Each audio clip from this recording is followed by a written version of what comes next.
My name is Lorraine Winfred Adjero. I am 23 years old from Gulu, Uganda. I reside in Kampala. So basically today I would like to talk about the injustices and the inequalities that happen in beauty pageants, especially Miss Uganda. I was Miss Uganda North 2024-2025, and I would like to talk about the negative things that I actually witnessed, and I call upon the government of Uganda to look into it. So first of all, when I joined Miss Uganda, I started last year, whereby I emerged as first runner-up Miss Uganda North. And then I went to Kampala auditions. I did not make it. I was eliminated for arriving late, of which I took very positive. And this year, when they announced for Miss Uganda, they called me, they asked me to look for them contestants. I kept on looking for contestants, I looked for contestants, and I was going to hand over. That's how much I liked the fraternity. So it was held in Lira district. So we went to Lira. I brought in all the girls. Most of them were from Lira, and one was from Kitgum, the other was from Pade. I brought all those girls. So when they came in, apart from two girls that I brought, when they came in, and then I also came in, I arrived with one other girl from this side. They told me to get into the line, and then I told them, I'm like, you know what, it's going to be very unfair for me to get into the line when I brought in these girls. These are like my friends. They're like, no, you don't know what you want, you have to get into the line. Then I thought about it, because I had one last semester left. I was already on that semester. I had to get a dead semester for it. So I was like, okay, fine, let me just go. They told me, if you don't want, just add on the line. I'm like, okay. So I got through, and then, I practiced for pageantry for 6 good years. So I would never forget anything that comes in pageantry, because these are things that I study. Miss Uganda is about social work that they don't even know. So I used the social work criteria to answer my questions. I talked about things deep to my heart. As a northern region queen, I actually talked about HIV, because that's the rampant thing, and poverty.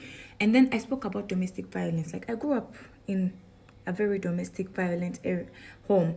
So I emerged as Miss Uganda North. And I was so proud of myself. I was too proud. I opened up a WhatsApp group, and I managed to have people who were really ready to wait for the links to come out and all that. I was very patient, everywhere. People were actually getting proud of me because of how I spoke during the regionals. I used the social work criteria. I used all my kind of diction I would use. So I was like, okay, this would be a very good platform for me to join politics. So I used the platform very well. We went in, we came back home, regionals got done, we came to Kampala. I actually managed to make friends, good friends from Kampala. And I remember one time, after speaking as a regional queen, they even had to tell other regional queens, why don't you be like Miss North? Can't you see that she has made a lot of research? Like, I used not to sleep. I used to read every time. You find me with a book. You find me, at least I was up to speed with what was going on around me in the country, internationally. At least I would know something, especially in the community, because this was a community thing. So we get through to eliminations. They eliminate our first runner-up, Miss Uganda North. The second elimination, they eliminated the second runner-up. And then we got to parents meeting. Now that's where you start to notice a lot of favoritisms and injustices. So from the parents meeting, we started realizing, like, some other people's parents that would overfavor them. This would make you feel like your parents are not really doing enough, or they don't have the money that they want. The way they were favoring someone's parent, you would be like, we saw that, but we all kept quiet. We're like, okay, we shall get through that. They told us Uganda Airlines is going to sponsor us. And this beat my understanding. They made us pay 1.7 million. And when we paid that, we only had breakfast, which was not enough. We never had lunch in any of the days we stayed there. It was over 3 days, over 2 days. We never had lunch. We starved. The first day, we were like, okay, since they're shooting Beach Beauty, maybe it's okay. Then in the evening, we had maybe pizza and then food. Then in the morning, breakfast, no lunch the whole day. That day I cried. I called my mom. I was crying. I had bad ulcers. If I was really a bad person, that was the time I would have started saying things about them. So we didn't have anything. They refused to give us our money that we had actually given them to change. They gave us our money that evening when the following day we were going back. And they lied to us we are going to stay 1 week, and we stayed for only 2 days. We had to pay 1.7 million. And yet they told us Uganda Airlines gave them $100,000. Why? What's that? Like, I didn't really understand this. So now here comes in, we come back, we go for presentation. When we go after presentation, that was when boot camp comes in. Now in boot camp, they were so shameless. They did not even hide the favoritism. There is somebody whose parent, whenever the parent comes, she is allowed to get out anytime she feels like. But for us, the way they belittle our parents, because they would not allow us to go out, they would belittle them. They'll be like, no, she's not going out. But the other one, she goes out like 4 times a day if she wants, because her parents have the money and we don't have the money. So there is a and then they started telling us, as people who are not buying votes, we are up for elimination. So they mentioned my name. They told me I am very active. I am very active in other things. My social media is very okay because I used to tag them, post and tag them. But then I am not buying votes. They gave me 2 days to go to call people and start buying votes. I kept quiet.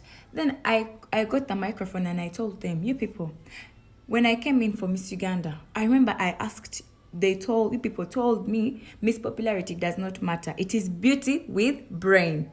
And that is what I actually brought. In class, I was extremely active because this is like my calling. This is my lane. This is social work. I knew each and every question. My hand was always up.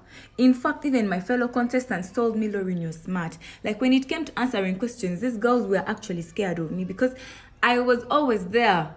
Like not to even show off.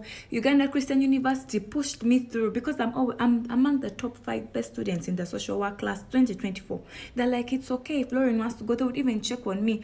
Our university does not actually like these things, but they pushed me because I had to tell them this is a social work thing, and they're like, it's fine. Go and make us proud. Do you know how many people I have failed?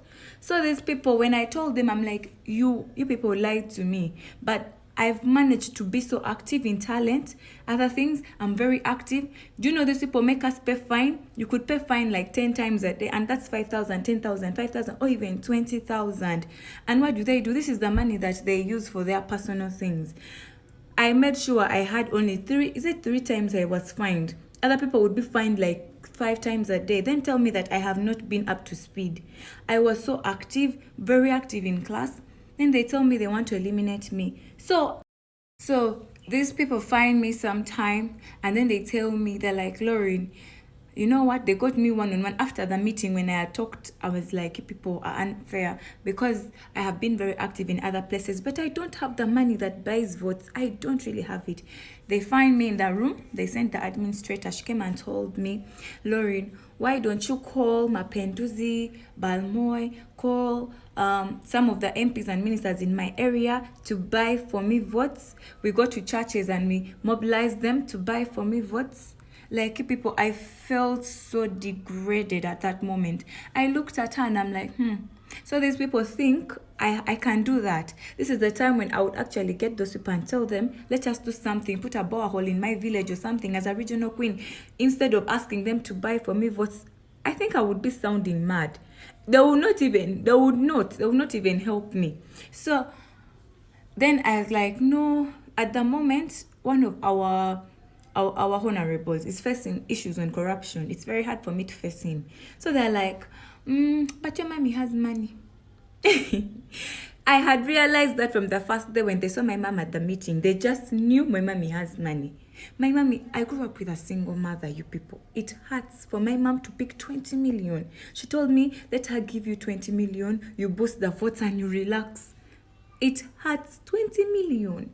My mommy to put in something that is not going to benefit me at all, because we already know the people they want to win. I don't have the height. I'm not really light-skinned or anything. You people, I felt so bad. They started telling me to tell my mom to put 20 million in boosting votes. I looked around and I'm like, you know what? Let me think. I sat down and I thought, and then I'm like, let me just leave. Let me allow myself to be eliminated.